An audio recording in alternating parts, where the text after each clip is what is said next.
Wendy. When I turned around after being called from behind, it was my ex-husband, David, and his mistress, whom I hadn't contacted at all since that day. It was the first time I had seen David since our divorce, and he was completely changed. Dressed head to toe in brand name clothes. Having no particular reason to ignore him, I stopped and said, "What do you want?" Surprised by my indifferent attitude, David responded with heightened excitement. "What's with the cold reception? It's hard to believe we were married until recently. More importantly, I'm going to make it big. Is that so? Good for you." "Well, yeah. I'm marrying Kelly, so I'll become the heir to a major company. I feel sorry for finding out later, but since it's come to this, I'll let you know." "That's impossible. After all, your company is under my control." "What? No way. My name is Wendy Anderson. I live with my younger husband, David. I work at the company my father runs, mainly handling clerical work. My father, the president, is responsible for the company's major management strategies. But as I have no siblings, I will eventually take over the company. There are employees who are senior to me, so every day I face the pressure of someday becoming president. I had decided not to talk much about the family business with David. I didn't want to bring work issues into our home. His personable nature was endearing, and he was my daily source of comfort. I thought I could live a happy and enjoyable life with him, but one weekday, I went out to buy a gift for my in-laws' wedding anniversary. Should I buy flowers? Or something they can use every day? I thought, walking along when I heard whispers, "That couple is amazing. They can really do that in the middle of town?" Glancing in that direction, I saw a couple kissing. They're quite passionate for the daytime, I thought, and was about to walk on when I did a double take.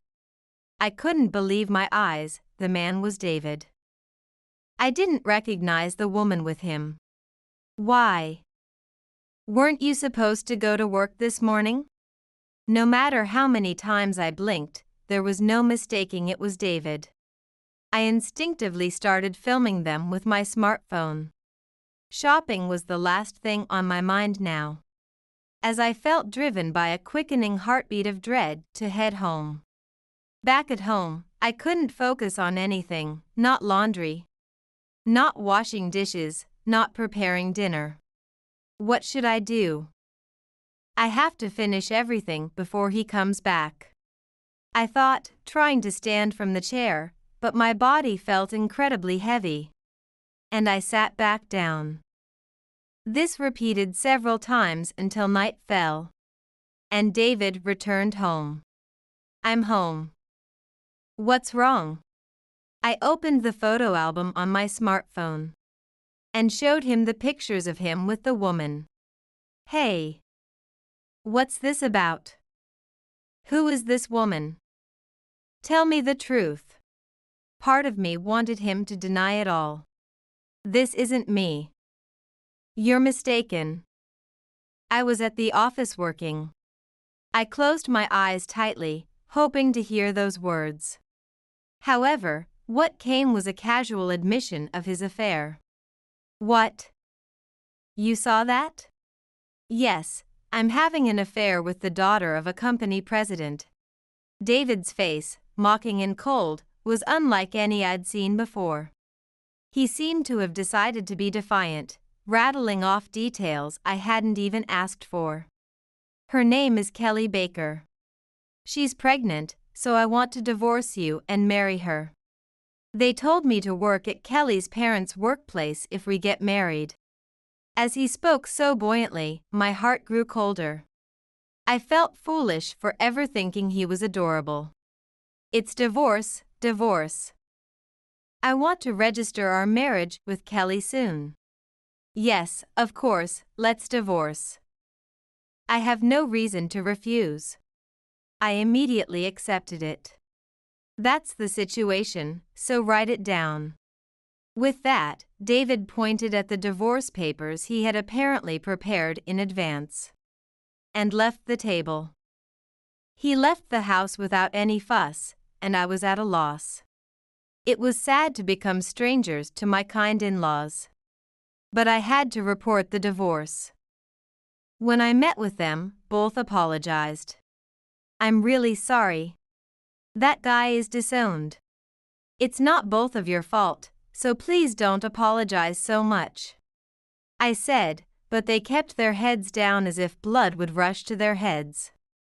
A week later, I called David and his mistress, Kelly, to my house. It wasn't a conversation to have in a cafe or anywhere public. So, much as I disliked it, I invited them to our home. Both of them looked dissatisfied when they were called, and without any greetings like "sorry for intruding."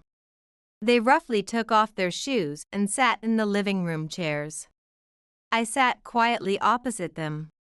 I called you here today for no other reason. I'm going to demand compensation for adultery from you both. First, David. You owe me $30,000. And Kelly, you owe me $20,000 each. Thanks to getting a lawyer who specializes in adultery cases. The demand was quite high. However, even after I told them, David and Kelly didn't look upset but smiled smugly. My father will pay the compensation. It's no big deal. From the way she spoke, her haughty character was apparent. She laughed at me through her nose and looked down on me with the same eyes that David had when I showed him the pictures of the affair. Birds of a feather flock together, I thought absently. The compensation was paid in cash. David and Kelly laughed at me together. You're like a money grubber. You're such a poor person wanting chump change. I watched their faces in silence, thinking, enjoy your smugness while it lasts. And then we disbanded for the day. Afterwards, since my parents' house was close by, I decided to move back in with them. My parents seemed eager to say something about my divorce. But when I told them David had cheated and gotten his mistress pregnant, they were furious. You did the right thing leaving such a man, they repeatedly said, comforting me. Since then, I threw myself into work, and before I knew it, 6 months had passed. One day, a familiar voice called from a distance, "Is that you, Wendy?" Wendy. Why are you here?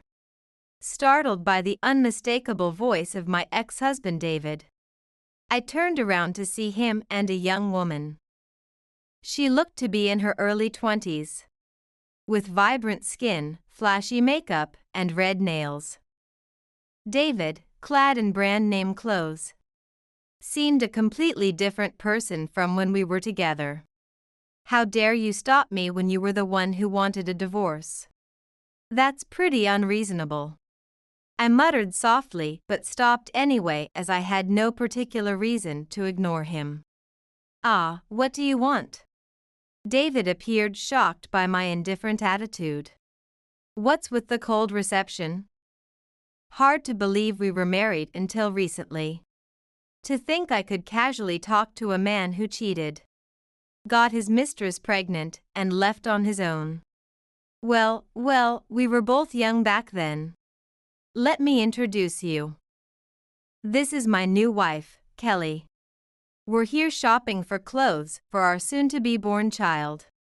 More importantly, I'm going to make it big. Is that so? Good for you. Yeah. Since I'm marrying Kelly, the daughter of a company president, I'll become the heir to a major corporation. Interesting. Congratulations. And? Encouraged by my interest, David began to brag. I've been promoted rapidly since marrying Kelly. So, Kelly was your lucky charm, huh? Yeah, her father, the president, recognized my work, and I became his successor. Still, it made me wonder where David could have met such a president's daughter. I was puzzled. What's the company's name? It's Baker Commerce. Hearing the name of the mistress's company made me think. It sounded familiar. After a moment, I remembered that place. And decided to share something with the two, who were looking triumphant. I feel sorry for you finding out later, but I'll tell you anyway. That's impossible. After all, your company, it's under my control. What? No way. What are you joking about? Not funny at all. You're just coasting along on your dad's connections at a company. Oh, really? You could keep your dreams to yourself. This is no joke. Although I'm mostly doing clerical work now, I'm learning management skills from my father in preparation to take over as his successor. I have to be mindful of my seniors. And sometimes it gets me down thinking I'm not recognized. So, Baker Commerce, it's under my father's company, and I'm the leading shareholder. Kelly, do you know who owns your parent company? Don't be ridiculous.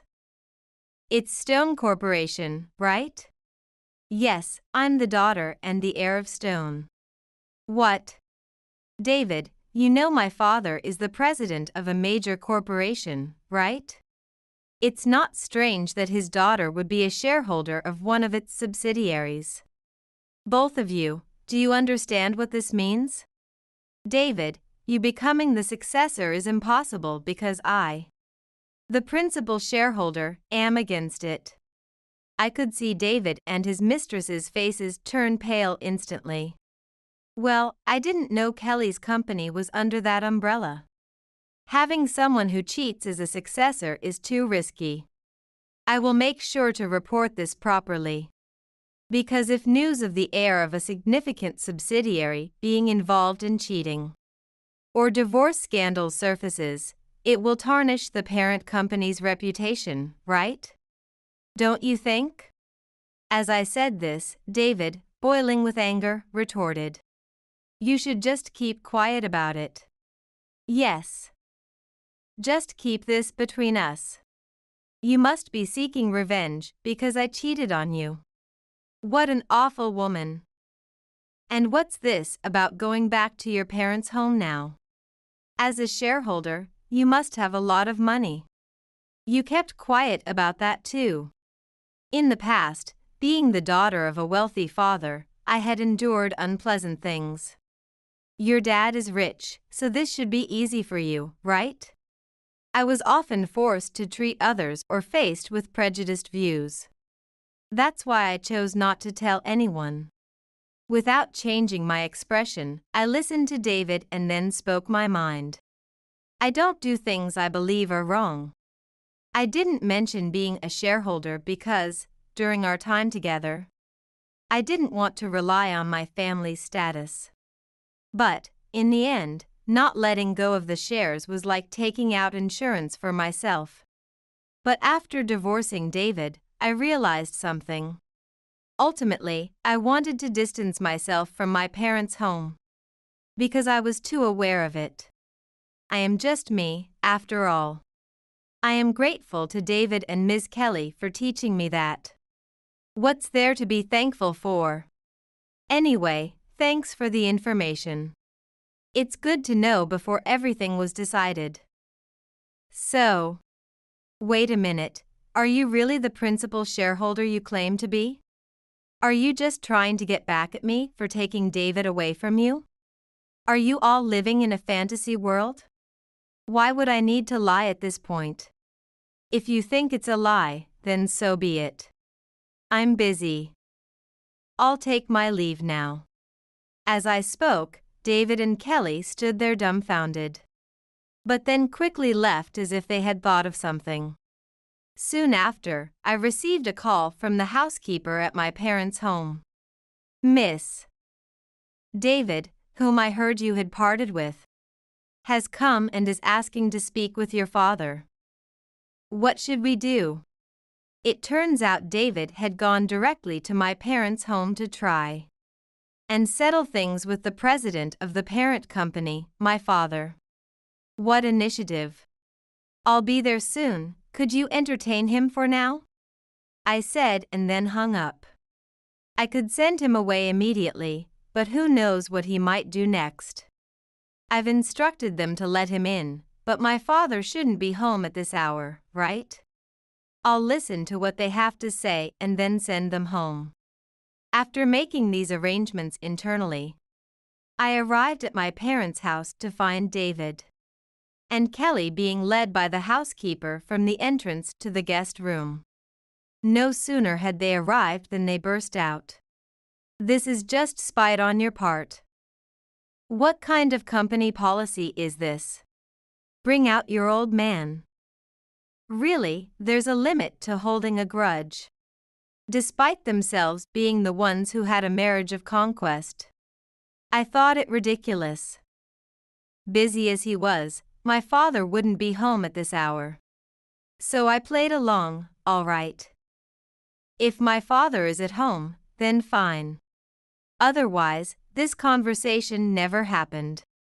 You two have no right to speak on this matter.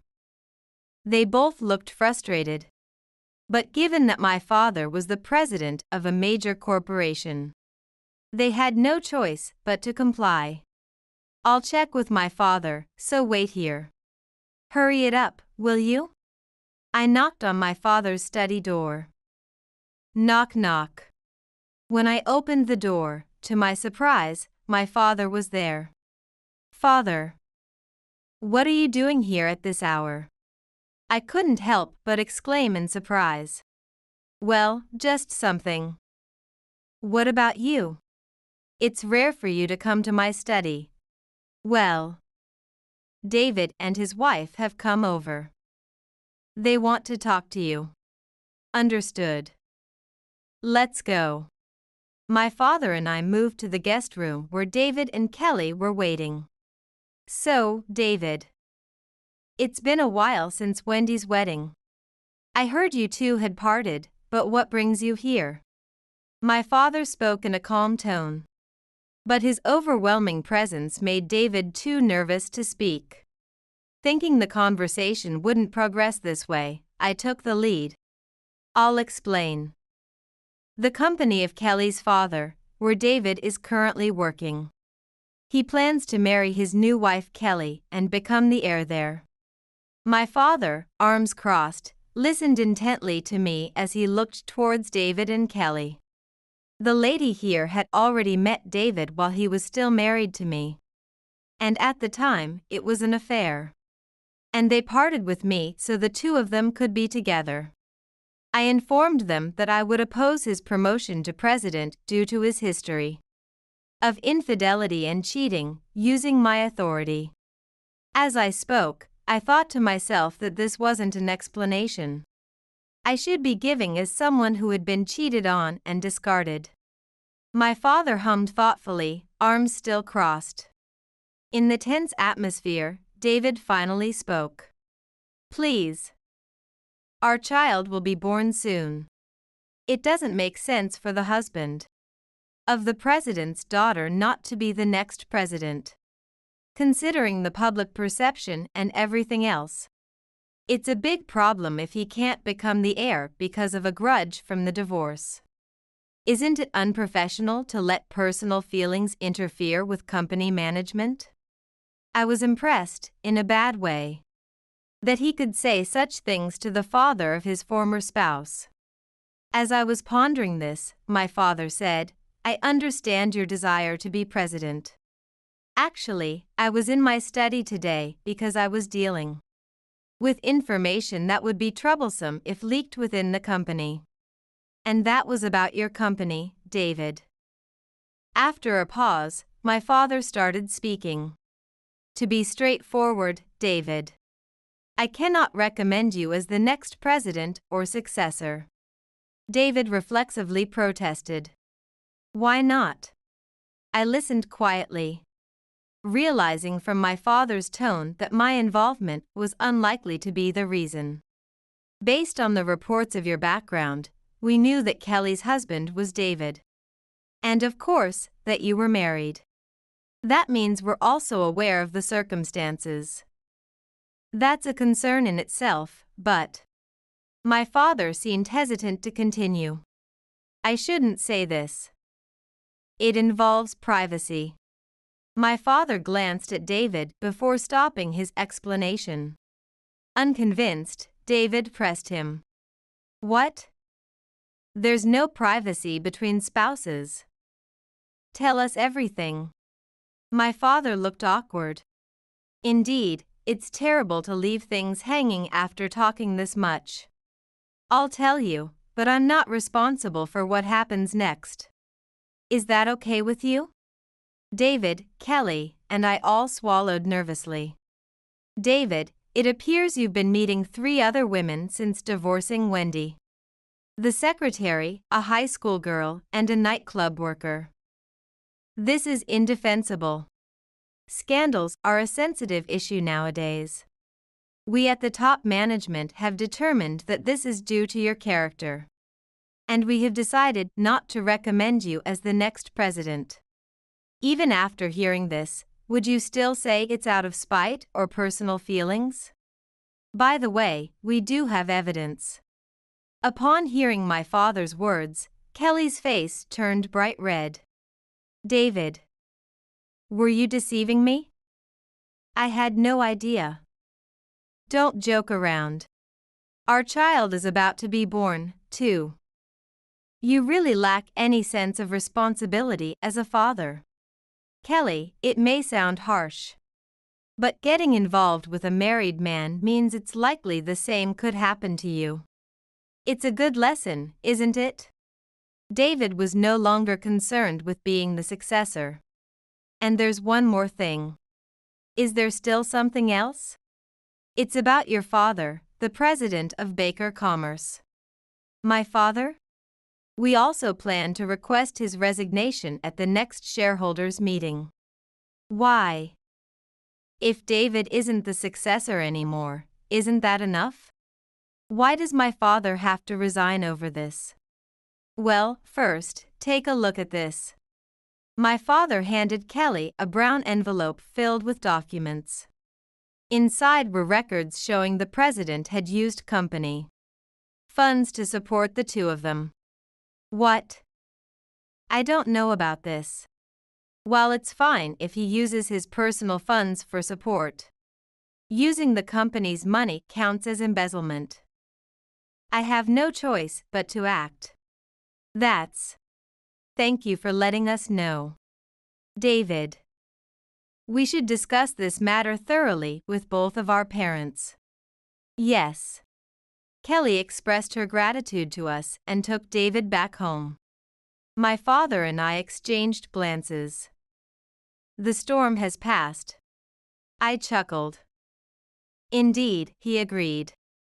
Afterward, David was fired from the company, and Kelly filed for divorce, pursuing him for compensation and child support. At the shareholders' meeting, as my father had stated. 5 years later, my mother-in-law passed away, and I attended her funeral. The overcast sky seemed to reflect the sadness in my heart. The friends of my mother-in-law present were quietly shedding tears. Wendy, thank you for coming today. No, she was very kind to me during her life. While I was speaking with my father-in-law, a voice interrupted. Hey, Wendy. It's you, right? Turning towards the voice, I saw David in disheveled morning clothes. He appeared much older than his years. Surprised to see him there, I widened my eyes in shock. And my father-in-law looked equally puzzled. Why didn't you invite me, Dad? I'm her real son.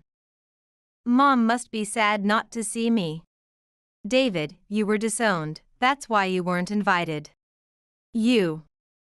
Did you look up the funeral details yourself? His loud voice was embarrassing. As he approached, my father-in-law stepped back with each word. Well, anyway, I should get part of Mom's inheritance, right? Huh? How can you say such a thing in front of grieving people? The other attendees stared at David in disbelief. There's no money for you. Mom's inheritance will be donated in full to an orphanage. That was her wish. My father-in-law's voice trembled, his forehead vein bulging with anger. What? Then how am I supposed to live? What are you talking about? You're healthy. Work and earn your own money. And please, don't cause a scene during the funeral. Unaware of the cold stares from around him, David turned his gaze from my father-in-law to me and stepped closer. I inadvertently let out a small scream and hastily shut my mouth. Then stepped back like my father-in-law. Then give me back the compensation. Your father's a big company president, so it shouldn't matter, right? Why do you need money so badly? You said the compensation was just spare change back then. David began to explain his current situation. Things have changed. After the divorce, I was fired. I've been to interviews, but no one will hire me. I can't pay back the money I borrowed for compensation. And child support to you and Kelly because I'm unemployed. I have to pay child support every month. I need the money for that. Despite David's pleas, I had no obligation to refund the compensation. Try to find a job and manage your finances to pay it back. As I suggested this, he shook his head and suddenly grabbed my arm strongly. What are you doing? Even though I knew I shouldn't shout in front of others, I couldn't help but react reflexively. Please, I want to remarry you. If we get remarried, the compensation will be returned. And I'll be freed from this debt-ridden life. Stunned and unable to speak, I tried to pull away, but his grip didn't weaken. Do you seriously think I would want to remarry you? There's no way that would happen.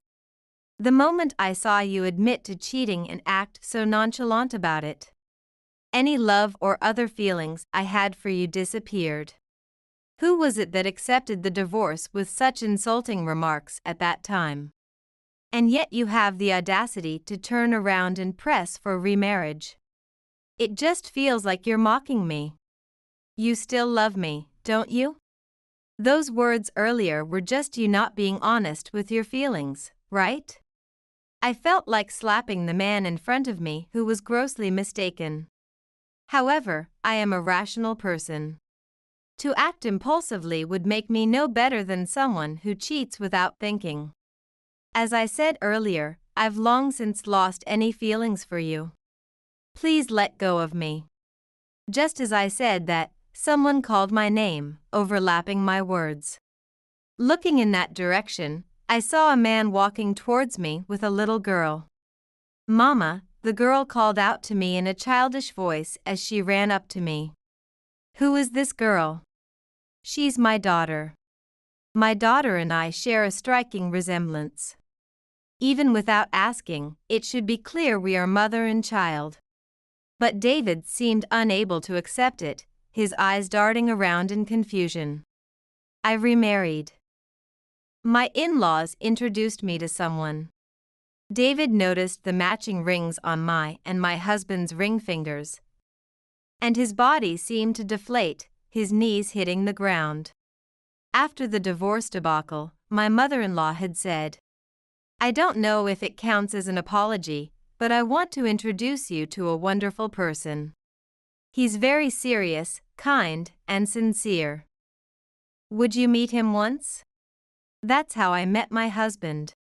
We had come to the funeral as a family to pay respects, as my mother-in-law had taken good care of us during her lifetime. Mommy, what's wrong with him? Pointing at David, who seemed lost to the world. My daughter's voice snapped him back to reality, and he stood up, staggering away as if deflated. Wendy, I truly apologize. I had no idea he would come here. My father-in-law said. Afterward, my father retired as president and became the chairman. Then sold all his shares, acquiring a substantial fortune. When David noticed me at the funeral, I was startled, wondering if he had caught wind of this. However, now that he knew I had a new husband, he would likely no longer interfere. David was destined to struggle with his debts for the rest of his life. Thanks to my father's wealth, we were able to live a comfortable life. Our daughter was growing healthily, and her capabilities were gradually increasing. Both parents watched over her warmly. My father's face always softened adorably when called Grandpa, his smile deepening. Having become a dependable father and a kind grandfather, I wanted to repay my father for all his help in any way I could, hoping for our family to continue living happily together.